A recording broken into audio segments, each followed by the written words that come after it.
ఓకేనండి, చిన్న ప్రార్థన చేసుకుందాం. పరిశుద్ధుడా, మా ప్రియ పరలోకపు తండ్రి, మీ పరిశుద్ధమైన నామమునకు కృతజ్ఞతాస్తుతులు చెల్లిస్తున్నాము దేవా.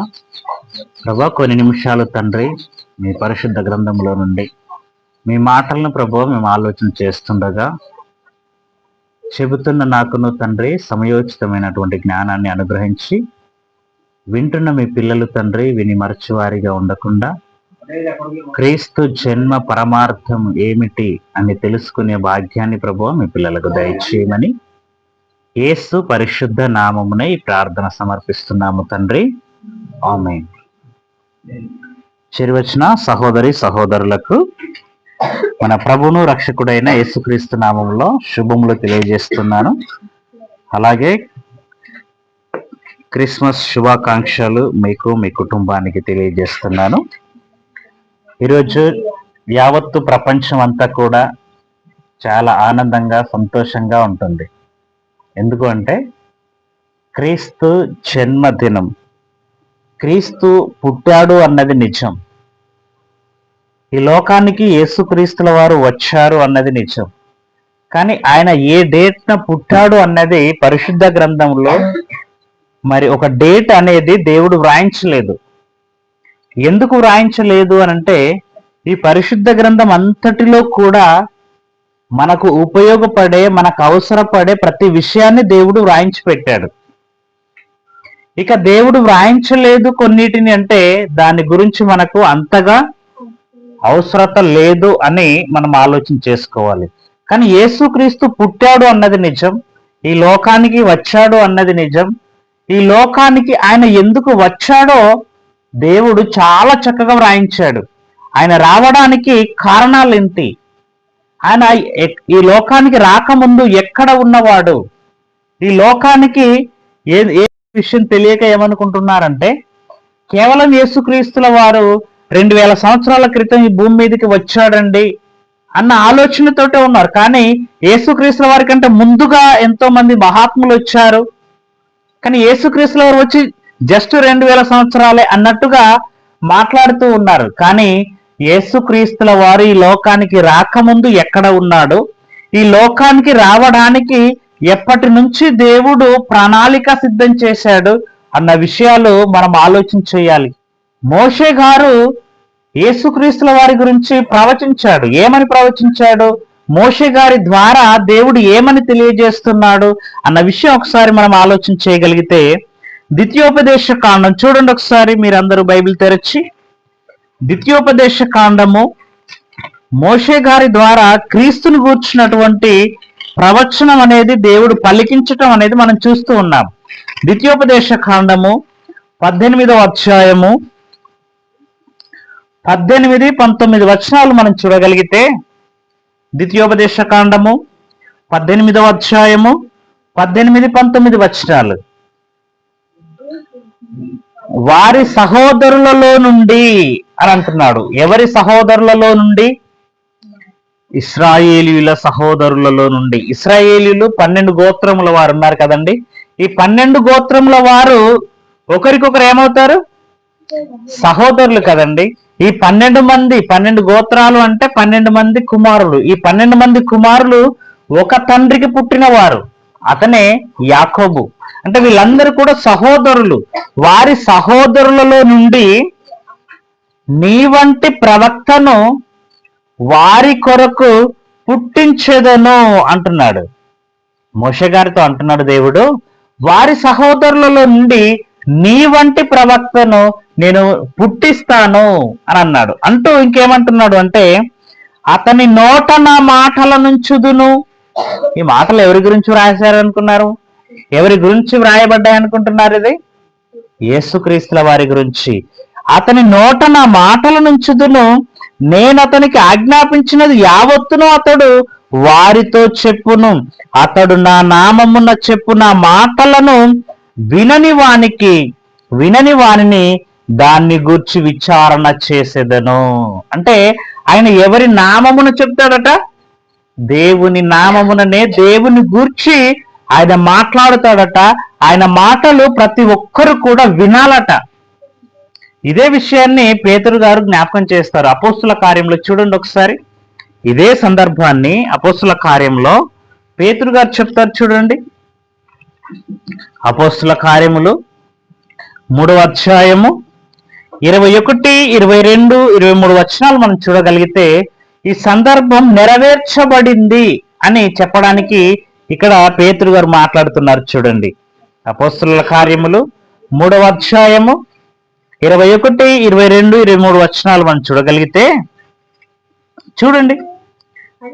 అన్నిటికీ కుదురుబాటు కాలము వచ్చునని దేవుడు ఆది నుండి తన పరిశుద్ధ ప్రవక్తల నోట పలికించెను అన్నాడు. దేవుడు ఆది నుండి తన పరిశుద్ధ ప్రవక్తల చేత పలికిస్తున్నాడట. ఎవరి కొరకు పలికిస్తున్నాడు?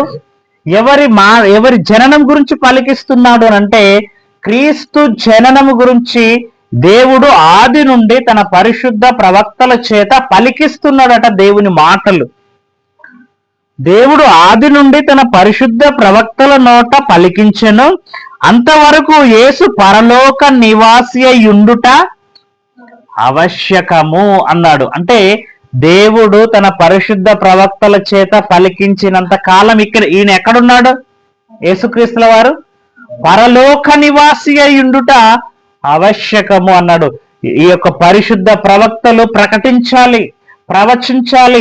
ఇశ్రాయేళ్లకు యేసుక్రీస్తుల వారు పుట్టబోతున్నారు, లోక రక్షకుడు పుట్టబోతున్నాడు, తానే తన జనులను ప్రతి పాపం నుండి విడిపిస్తాడు అన్న విషయాలన్నీ కూడా పలికిస్తున్నాడు దేవుడు. ఈ పలికించిన మాటలన్నీ కూడా పూర్తి అయిన తర్వాత అప్పటి వరకు ఆయన పరలోకంలో ఉండాలట, పరలోక నివాసి అయి ఉండాలట. ఇంకా చూడండి 21వ వచనం, 22వ వచనం. మోషే ఇట్లా నేను ప్రభువైన దేవుడు నా వంటి ఒక ప్రవక్తను మీ సహోదరులలో నుండి మీ కొరకు పుట్టించును. ఆయన మీతో ఏమి చెప్పినను అన్ని విషయములలో మీరు ఆయన మాట వినవలెను అన్నాడు. ఇందాక మనం ఏం చూసామండి? అందరూ కూడా ఆయన మాటను వినాలి అని ద్వితీయోపదేశ కాండంలో చూసాం. ఇప్పుడు ఆయన మీతో ఏమి చెప్పినను మీరు ఆయన మాట వినాలి అంటున్నాడు. ఎవరి మాట వినాలి? యేసుక్రీస్తుల వారి మాట. నిజంగా ఆయన బోధించడానికి వచ్చాడండి, మాటలు చెప్పడానికి వచ్చాడు. చెప్పిన ప్రతి మాట ఈ భూమి మీద ఉన్న మనుషులు వినాలట. వినకపోతే చాలా ప్రమాదం. కిందికి రాశాడు చూడండి, ఒకసారి కిందికి రాశాడు చూడండి. ఆ ప్రవక్త మాట విననివాడు ప్రజలలో ఉండకుండా సర్వనాశనమగుననెను. మరియు సమూయేలు మొదలుకొని ఎందరు ప్రవక్తలు ప్రవచించిరో వారందరూ ఈ దినమును గూర్చి ప్రకటించిరి. ఎంత చక్కగా ఉందండి. వారందరూ కూడా ఏ దినమును గూర్చి ప్రవచించారట? ఏ దినమును గూర్చి ప్రకటించారట? యేసుక్రీస్తుల వారి దినమును గూర్చే ప్రకటించారట. యేసుక్రీస్తుల వారు రాబోతున్నాడు అని ప్రకటించారు. యేసుక్రీస్తుల వారు వచ్చి తన సిలువలో తన ప్రాణాన్ని పెట్టి అనేకులను తన సిలువ రక్తము చేత పరిశుద్ధులుగా మార్చి పరలోకానికి నడిపిస్తాడు అని ప్రవచించారు, ప్రకటించారు వాళ్ళు. ఎంత చక్కగా దేవుడు ముందస్తు ప్రణాళిక పెట్టాడండి. ఇంత ప్రణాళిక దేవుడు సిద్ధం చేస్తుంటే, అక్కడ ఉన్నటువంటి ఇశ్రాయేళ్లకు ఇంత ముందస్తు ఇన్ఫర్మేషన్ ఇస్తుంటే, యేసుక్రీస్తుల వారు పుట్టినప్పుడు పరిస్థితి ఎలా ఉందండి? ఇప్పుడు దేవుడు ముందుగా చెబుతున్నప్పుడు ఇశ్రాయేలు అంతా ఏం చేయాలి? ఎదురు చూడాలి. ఎప్పుడెప్పుడు యేసుక్రీస్తు పుడతాడా, ఎక్కడ పుట్టాడా యేసుక్రీస్తు అని పరిశీలన చేయాలి. ఎవరైనా వస్తున్నారు అని అంటే మనం ఎలా ఉంటామండి? చాలా అలర్ట్ గా ఉంటాం, వారి గురించి ఎదురు చూస్తూ ఉంటాం. ఏదైనా వెహికల్ సౌండ్ బయట వచ్చిందంటే వాళ్ళే వచ్చారేమో అనుకొని వెళ్ళి చూసి వస్తూ ఉంటాం, ఎందుకంటే మనం ఎదురు చూస్తున్నాం. మరి ఇశ్రాయేలుకు కూడా ముందస్తు సమాచారం దేవుడు ఇచ్చినప్పుడు యేసుక్రీస్తు పుట్టినప్పుడు ఎంత గొప్పగా రిసీవ్ చేసుకోవాలి వాళ్ళు. కానీ చేసుకున్నారా? అస్సలు యేసుక్రీస్తుల వారు పుట్టాడన్న విషయము వారికి తెలియలేదు. అందుకే లూకా సువార్తలు మనం చదువుకున్నాం చూడండి. దేవదూత ఈ లోకానికి వచ్చి గొర్రెల కాపర్లతో ఆ సమాచారం తెలియజేస్తున్నాడు చూడండి. లూకా సువార్త 2వ అధ్యాయం దాకా మనం చదువుకున్నాం. ఆ దేశంలో కొందరు గొర్రెల కాపరులు పొలంలో ఉండి రాత్రి వేళ తమ మందను కాచుకొనుచుండగా ప్రభువు దూత వారి యొద్దకు వచ్చి నిలిచెను. ప్రభు మహిమ వారి చుట్టూ ప్రకాశించినందున వారు మిక్కిలి భయపడిరి. ప్రవక్తల చేత ప్రవచించబడినటువంటి ఆ యొక్క ప్రవచనాలన్నీ కూడా నెరవేర్పు కాలం ఒకటి ఉంది. ఆ నెరవేర్పు కాలములో యేసుక్రీస్తుల వారు ఈ లోకానికి వచ్చారు. ఒకసారి గలతీలకు రాసిన పత్రిక చూడండి. గలతీలకు రాసిన పత్రిక 4వ అధ్యాయం 4వ వచనం చూద్దామా. గలతీలకు రాసిన పత్రిక 4వ అధ్యాయము 4వ వచనం. అయితే కాలము పరిపూర్ణమైనప్పుడు దేవుడు తన కుమారుని పంపెను. ఆయన స్త్రీ యందు పుట్టి అన్నాడు. మరియమ్మ గర్భాన పుట్టిన వాళ్ళు ఎవరట? దేవుని కుమారుడు. దేవుడు తన కుమారుణ్ణి పంపించాడు. ఎప్పుడు పంపించాడు? కాలము పరిపూర్ణము అయినప్పుడు అన్నాడు. అంటే ఈ కాలము పరిపూర్ణమైనప్పుడు యేసుక్రీస్తుల వారు ఈ లోకానికి వచ్చాడు. ఈ లోకానికి వచ్చి తాను చేయవలసిన పనిని ఆయన చేశాడు. ఇక ఆయన జననం ఎలా జరిగింది అని అంటే, ఒక కన్య అయినటువంటి మరియమ్మ గర్భమును దేవుడు ఎంచుకున్నాడు. తన కుమారుడు ఈ లోకానికి రావాలంటే తనకు కూడా మనకు లాంటి శరీరము కావాలి కదండి. మనతో మాట్లాడాలంటే మనలాంటి శరీరం అవసరం. ఆత్మగానే వచ్చాడు అనుకోండి, ఆయన మాట్లాడేది మనకు అర్థమవుతుందా? మనకు కనిపిస్తాడా? కనిపించడు. మనకు కనిపించాలన్నా, ఆయన మాట మనకు వినిపించాలన్నా, ఆయన జీవితం మనకు మాదిరిగా ఉండాలన్నా మనలాంటి శరీరం ఆయన ధరించుకోవాలి. అలా మనలాంటి శరీరాన్ని ధరించుకోవడానికి కన్య అయిన మరియ గర్భమును దేవుడు ఎంచుకున్నాడు. అందుకే కాలము పరిపూర్ణమైనప్పుడు దేవుడు తన కుమారుని పంపెను. ఆయన స్త్రీ యందు పుట్టి అన్నాడు. అంటే మరియ గర్భమున పుట్టినవాడు ఎవరో కాదు, ఆయన సాక్షాత్తు దేవుని కుమారుడు. దేవుని కుమారుడు ఈ లోకానికి వచ్చాడు. ఈ లోకానికి వచ్చాడు అన్న సమాచారము ఇదిగో దేవదూతలు ఆ యొక్క గొర్రెల కాపరులకు తెలియజేస్తుంది. చూడండి, లూకాసు వార్తలోనికి రండి. మళ్ళీ లూకాసు వార్త 2వ అధ్యాయం 8 నుంచి మళ్ళీ మనం చూడగలిగితే, ఆ దేశములో కొందరు గొర్రెల కాపరులు పొలములో ఉండి రాత్రి వేళ తమ మందను కాచుకొని చుండగా ప్రభు దూత వారి యొద్దకు వచ్చి నిలిచెను. ప్రభు మహిమ వారి చుట్టూ ప్రకాశించినందున వారు మిక్కిలి భయపడిరి. అయితే ఆ దూత భయపడకుడి అని అంటుంది. మంచి సమాచారం కదండి తీసుకొచ్చింది. ఆ యొక్క పరిస్థితి ఎలా ఉందంటే, ప్రభు దూత వారి యొద్ద నిలవగానే ప్రభు మహిమ వారి చుట్టూ ప్రకాశించిందట. ప్రకాశించగానే ఏంటి ఈ వింత, ఏంటి ఈ ఆశ్చర్యం అని వాళ్ళు భయపడిపోయారు. అప్పుడు దూత సెలవిస్తుంది ఏంటంటే, మీరు భయపడవద్దు, మీరు సంతోషించే ఒక మంచి వార్తను మీ వద్దకు తీసుకొచ్చాను, మీరు భయపడకూడదు అని చెబుతూ కిందికి ఏమంటుందో చూడండి. అయితే ఆ దూత భయపడకుడి, ఇదిగో ప్రజలందరికీ కలుగబోవు మహా సంతోషకరమైన సువార్తమానము అన్నాడు. ఎందరికి కలుగబోవు మహా సంతోషకరమైనది?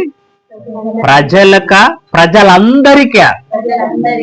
ఏంటండి అసలు ఈ మాట ఏంటండి, ఎంత చక్కగా దేవుడు రాయించాడు. ఈ రోజు మనం ఆలోచన చేస్తేనండి, ఈ ప్రపంచంలో సుమారుగా 800 కోట్ల మంది జనాభా ఉంటే, ఈ 800 కోట్ల మంది జనాభాలో సుమారుగా 400 కోట్లకు పైగా ఎవరున్నారో తెలుసా? క్రైస్తవులండి. క్రైస్తవ దేశాలే ఉన్నాయి. అంటే సగానికి పైన ఎవరున్నారు అంటే క్రైస్తవులు. ఇప్పుడు ప్రజలందరికీ కలుగబోవు మహా సంతోషకరమైనటువంటి సువార్త. మనం మామూలు సంతోషం కాదట, ఆనందం, మహానందం. ఆనందం కంటే ఇంకా రెట్టింపు. మహానందం అంటే ఎలా, ఏంటండి అది? అది ఇంకా ఎక్కువైన సంతోషం. ఎవరిని బట్టి ఎక్కువైన సంతోషం? ఎవరిని బట్టి ఎక్కువైన ఆనందం?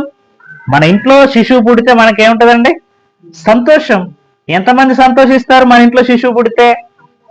కుమారుడు అనుగ్రహింపబడ్డాడు అనుకో, అప్పుడు ఆ కుటుంబపు వారు, నేను అమ్మమ్మనయ్యానని, నేను తాతయ్యనయ్యానని, నేను నానమ్మనయ్యానని ముసలోళ్ళు ఆనందపడిపోతా ఉంటారు. ఇక తల్లిదండ్రులు అయితే నేను నాన్ననయ్యానని, నేను తల్లినయ్యానని వాళ్ళు ఆనందపడుతూ ఉంటారు. అంటే ఒక శిశువు పుట్టడం వల్ల ఆ కుటుంబపు వారే ఆనందపడతారు, సంతోషిస్తారు. కానీ యేసుక్రీస్తు పుట్టడం వల్ల ఎంతమంది సంతోషిస్తున్నారో తెలుసా? ప్రజలందరికీ కలుగబోవు మహా సంతోషకరమైనటువంటి సువార్తమానము అన్నాడు. అందుకేనండి ఈరోజు యేసుక్రీస్తుల వారు పుట్టారు అంటే ప్రపంచమంతా ఈరోజు పండుగ జరుపుకుంటుందండి. ప్రపంచమంతా. ఎవరి పుట్టినరోజు కూడా ఇంత గ్రాండ్ గా ఎప్పుడు కూడా ఎవరు జరుపుకోరు. మీరు ఆలోచించారో లేదో? ఒక సీఎం పుట్టినరోజు అనుకోండి, ఎవరు గ్రాండ్ గా చేసుకుంటారండి పుట్టినరోజు వేడుకను? ఒక రాష్ట్రం వాళ్ళు.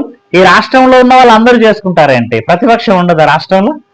ఉంటది. ప్రతిపక్షం వాళ్ళు చేసుకుంటారా? చేసుకోరు. అంటే అధికార పార్టీకి సంబంధించిన వాళ్ళు మాత్రమే ఆ యొక్క ముఖ్యమంత్రి పుట్టినరోజును ఘనంగా జరుపుకుంటారు. ఒక ప్రధాన మంత్రిదైతే ఒక దేశం, ఇందులో కూడా మళ్ళీ ప్రతిపక్షం ఉంటది, ఆపోజిషన్, వాళ్ళు జరుపుకుంటారా? జరుపుకోరు. కానీ ఈరోజు ప్రపంచ వ్యాప్తంగా ఒకే రోజు ప్రపంచమంతా కూడా జన్మదిన వేడుకలు ఎవరైనా జరుపుకుంటున్నారంటే అది కేవలం యేసుక్రీస్తుల వారిది. అది యేసుక్రీస్తుల వారికి మాత్రమే దక్కింది. ఎంత గొప్పదండి ఆయన జన్మ! ఎంత గొప్పది! ఆయన ఈ లోకానికి రావటం ఎంత గొప్ప విషయం చూడండి. చాలా సంతోషకరమైనటువంటి విషయం. ఇంకా కిందికి మనం చూద్దామా? 11వ వచనం, దావీదు పట్టణమందు నేడు రక్షకుడు మీ కొరకు పుట్టి ఉన్నాడు, ఈయన ప్రభువైన క్రీస్తు.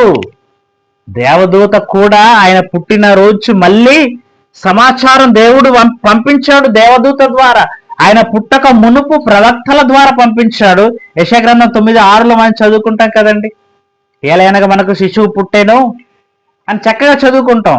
అలా 7:14లో కూడా మనం చదువుకుంటాం. తానే ఒక సూచన మీకు చూపును అంటాడు. కన్యక గర్భవతి కుమారుని కనును, అతనికి ఇమ్మానుయేల్ అని పేరు పెట్టబడు. ఎంత చక్కగా చెప్పాడండి. ఆనవాళ్ళు ఎలా ఇచ్చాడో చూడండి, సూచన ఎలా ఇచ్చాడో చూడండి. కన్యక ఎక్కడైతే గర్భము ధరించి కుమారుని కంటుందో ఆమె ద్వారా వచ్చినటువంటి వారెవరు? లోక రక్షకుడు. ఎంత మంచి సూచన దేవుడు పెట్టాడండి. ఇంత గొప్ప సూచనలు దేవుడు ఈ లోకానికి ఇచ్చినా, అప్పుడున్నటువంటి ఇశ్రాయేలు జనాంగానికి ఇచ్చినా కూడా వాళ్ళు గుర్తించారా అంటే గుర్తించలేదండి. చాలా మంది గుర్తించలేదు క్రీస్తు పుట్టాడు అని అంటే. తూర్పు దేశపు జ్ఞానులు తూర్పున ఆయన నక్షత్రాన్ని చూసి మేము వచ్చాము అని యెరూషలేముకి వస్తారు. అప్పటి వరకు యెరూషలేములో ఉన్న వారికి తెలుసా క్రీస్తు పుట్టాడని? తెలుసా అండి? తెలియదు అసలు. అప్పుడు హేరోదు రాజు గ్రంథాలన్నీ కూడా తీసి పరిశీలన చేపిస్తున్నాడు. క్రీస్తు ఎక్కడ పుడతాడు, ఎక్కడ పుడతాడు, ఎక్కడ పుడతాడు అని. మీకా గ్రంథంలో వ్రాయబడిన ప్రవచనం ఆ శాస్త్రులకు కలిగింది. అప్పుడు వాళ్ళు ఏమన్నారు అని అంటే, ఇదిగో బెత్లహేము బెత్లహేము ఎఫ్రాతా, యూదయ దేశంలో ఎంత మాత్రము కూడా అల్పమైన ధనవు కాదు. ఇదిగో ఇందులో నుంచే యేసుక్రీస్తు వారు పుడతాడు, ఈ లోక రక్షకుడు ఈ బెత్లహేములోనే పుడతాడు అని దేవుడు ప్రవచించినటువంటి మాట మనం చూస్తాం. అక్కడ వాళ్ళు చూపెట్టినట్టుగా మనం చూస్తూ ఉంటాం. అంటే అప్పటి వరకు యెరూషలేములో ఉన్న వారికి యేసుక్రీస్తు పుట్టాడని తెలుసా అంటే తెలియదు. దూత వచ్చి తెలియజేసింది, ఆ జ్ఞానులు వచ్చి తెలియజేశారు. అప్పటికి కూడా ఆయనను మంచిగా దేవుని కుమారుడుగా ఆయనను స్వీకరించారు అంటే స్వీకరించలేదు. ఆయన పుట్టి ఆయన పెరిగి వారికి మంచి మాటలు చెప్పి పాపము నుండి వారిని విముక్తి చేయడానికి తన జీవితాన్నే సాక్రిఫైస్ చేసినప్పటికీ కూడా యేసుక్రీస్తుల వారిని అంగీకరించని వారిగా ఆ రోజున్నటువంటి సమాజం ఉంది. కానీ ఈరోజు మనం సంతోషిస్తున్నాం, ఆనందిస్తున్నాం క్రీస్తులో అంటే అది ఈ లోకానికి రక్షణ యేసుక్రీస్తుల వారు తీసుకొచ్చారు. ఇప్పుడు ఆయన పుట్టడం వల్లే కాదు, యేసుక్రీస్తుల వారు శిలువలో మరణించాలంటే ముందేం చేయాలి? ఆయన జన్మించాలి, అంతే కదండి. జన్మించినప్పుడే కదా మరణం, జన్మించినప్పుడే కదా మాటలు చెప్పటం, జన్మించినప్పుడే కదా మన కొరకు మరి సువార్తను ఆయన ప్రకటించటం. అందుకే ఆయన జన్మను మనం వేడుకగా జరుపుకుంటున్నాం. ఈ రోజు మాత్రమే కాదు మనకు సంతోషం, ఆనందం. ఆయనకిష్టులైన మనుషులకు భూమి మీద ఏమన్నాడు? సమాధానం అన్నాడు. ఈ సమాధానం డిసెంబర్ 25 ఒక రోజేనా? ఈ ఆనందం డిసెంబర్ 25 ఒక రోజేనా? లేదండి, ప్రతి నిత్యము మనలో ఉండాలి.